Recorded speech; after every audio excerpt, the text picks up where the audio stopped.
1999 കാർഗിൽ യുദ്ധം ഓർമ്മിപ്പിക്കുന്നത് എണ്ണമറ്റ ധീരന്മാരുടെ ത്യാഗത്തിന്റെ കഥയാണ്. പാക് പട്ടാളം പോലും സിംഹരാജാവെന്ന് വിളിച്ച വിക്രം ബത്ര എന്ന സമാനതകളില്ലാത്ത യുദ്ധ പോരാളിയുടെ 25ാം സ്മൃതി ദിനമാണിന്ന്. സ്വതന്ത്ര ഭാരത ചരിത്രത്തിലെ നിർണായക വിജയങ്ങളിലൊന്നാണ് കാർഗിൽ യുദ്ധം. ഇന്ത്യയിലെ കാർഗിൽ ജില്ലയിൽ സ്ഥിതി ചെയ്യുന്ന തന്ത്രപ്രധാനമായ സ്ഥലങ്ങളിലൊന്നായ ദ്രാസ് സെക്ടറിലെ .5140 എന്ന മലനിര പാകിസ്ഥാനിൽ നിന്ന് പിടിച്ചെടുത്തത് കാർഗിൽ യുദ്ധത്തിൽ വഴിത്തിരിവായി. ആ ഓപ്പറേഷന്റെ മുൻനിരയിലുണ്ടായിരുന്ന യുവാവ് രാജ്യത്തിന്റെ ആകെ ശ്രദ്ധ നേടി. അതായിരുന്നു ക്യാപ്റ്റൻ വിക്രം ബത്ര എന്ന 24-കാരൻ.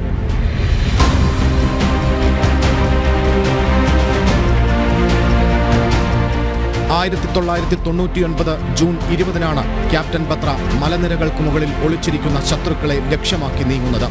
ഇത് മനസ്സിലാക്കിയ പാകിസ്ഥാൻ സേന ഇവർക്ക് നേരെ വെടിയുതിർത്തു. ഇതൊന്നും കാര്യമാക്കാതെ ബത്ര ലക്ഷ്യത്തിലേക്ക് തന്നെ നീങ്ങി.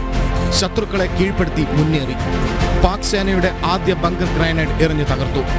വെടിയേറ്റെങ്കിലും ശത്രുവിനെ കീഴടക്കി മലനിര പിടിച്ചടക്കിയ ക്യാപ്റ്റൻ വിക്രം വയർലെസ്സിലൂടെ അവസാനം കൈമാറിയ സന്ദേശം ഇങ്ങനെയായിരുന്നു: യേ ദിൽ മാംഗേ മോർ. പേടിക്കേണ്ട, ഞാൻ എന്തായാലും തിരിച്ചു വന്നിരിക്കും. അതിനി അവിടെ ത്രിവർണ പതാക പാറിച്ചിട്ടാണെങ്കിൽ അങ്ങനെ, അല്ല അതേ ത്രിവർണ പതാകയിൽ പൊതിഞ്ഞിട്ടാണെങ്കിൽ അങ്ങനെ.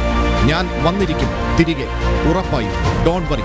യുദ്ധത്തിന് പോകും മുൻപ് സൂക്ഷിക്കണമെന്ന് പറഞ്ഞ സുഹൃത്തുക്കളോട് അദ്ദേഹം പറഞ്ഞ വാക്കാണിത്. .5140 പിടിച്ചെടുത്ത ഉടൻ ക്യാപ്റ്റനായി സ്ഥാനക്കയറ്റം കിട്ടി.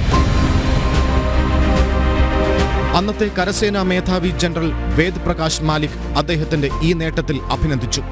രാജ്യം അദ്ദേഹത്തെ ഹീറോ ആയി കണ്ടു. ആദ്യ ദൗത്യത്തിലേറ്റ പരിക്ക് അദ്ദേഹത്തെ തളർത്തിയില്ല. അതേ മുറിവ് വെച്ച് തന്നെ രണ്ടാമത്തെ ദൗത്യവും അദ്ദേഹം തുടർന്നു. സഹപ്രവർത്തകനെ രക്ഷിക്കാനുള്ള ശ്രമത്തിനിടെയാണ് വിക്രമിന് വെടിയേറ്റത്.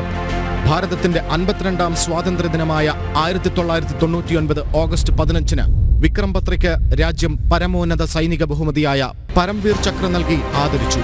അദ്ദേഹത്തിന്റെ പിതാവ് GL ബത്ര വീരചരമമടഞ്ഞ മകനുവേണ്ടി ഭാരതത്തിന്റെ അന്നത്തെ രാഷ്ട്രപതി KR നാരായണനിൽ നിന്നും ബഹുമതി ഏറ്റുവാങ്ങി.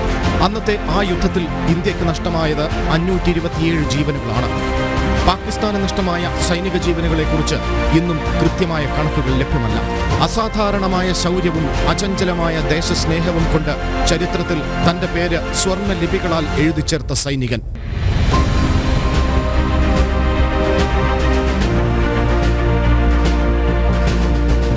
സൈന്യത്തിൽ ചേരാൻ ആഗ്രഹിക്കുന്ന യുവതലമുറയ്ക്ക് ചോര തിളയ്ക്കുന്ന ഓർമ്മയായി തുടരുകയാണ് ക്യാപ്റ്റൻ വിക്രം ബത്ര.